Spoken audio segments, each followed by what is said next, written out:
ఈ ప్రభుత్వ బాలికల వసతి గృహం నిన్నటి నుంచి 5 అమ్మాయిలు ఇలా బయటికి కూడా వచ్చి వాళ్ళ ఆవేదన వ్యక్తం చేస్తూ ఉన్నారు.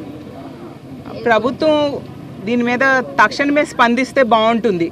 ఎందుకంటే ఆడపిల్లలు ఎంత ఘోరంగా బయటకు వచ్చి ఎంత బాధపడుతూ ఉంటే చాలా చాలా బాధగా ఉంది, గుండె తరుక్కుపోతుంది.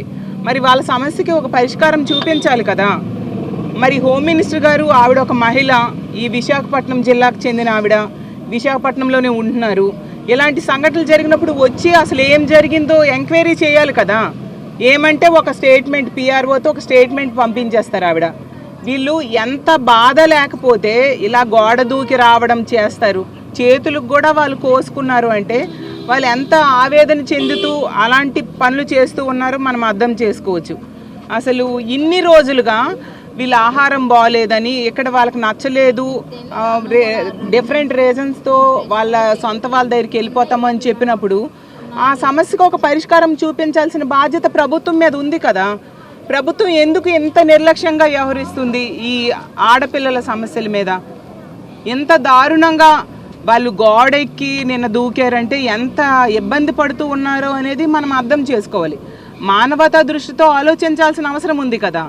ప్రతి నెల జడ్జి గారు వస్తారు అని తెలిసింది. వచ్చినప్పుడు వీళ్ళకి చెప్పనివ్వకుండా వీళ్ళకి కంట్రోల్ చేసేసి ముందు రోజే గట్టిగా వాళ్ళకి వార్నింగ్లు ఇచ్చి ఏ సమస్య వచ్చిన పెద్దలతో చెప్పొద్దు అని చెప్పి భయపెట్టే పరిస్థితులు ఉన్నాయి అని చెప్తూ ఉన్నారు. ఆహారం చాలా దారుణంగా ఉంది అని చెప్తూ ఉన్నారు. ఇలాంటప్పుడు ప్రభుత్వం తక్షణమే స్పందించాలి, వాళ్ళ సమస్యకు పరిష్కారం చూపించాలి.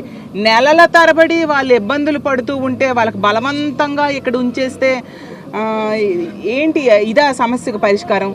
ఎంత సంఘటన జరిగినప్పుడు అసలు నిజంగా సభ్య సమాజం సిగ్గుతో తలదించుకోవాలి. ఇంతమంది ఆడపిల్లలు ఇలా బయటకు వచ్చి కొందరు చేతుల మీద కూడా కోసుకొని మేము వెళ్ళిపోతాము అని చెప్తున్నారంటే ఎంత కఠినమైన పరిస్థితులు లోపల ఉన్నాయి అనేది మనం అర్థం చేసుకోవాలి.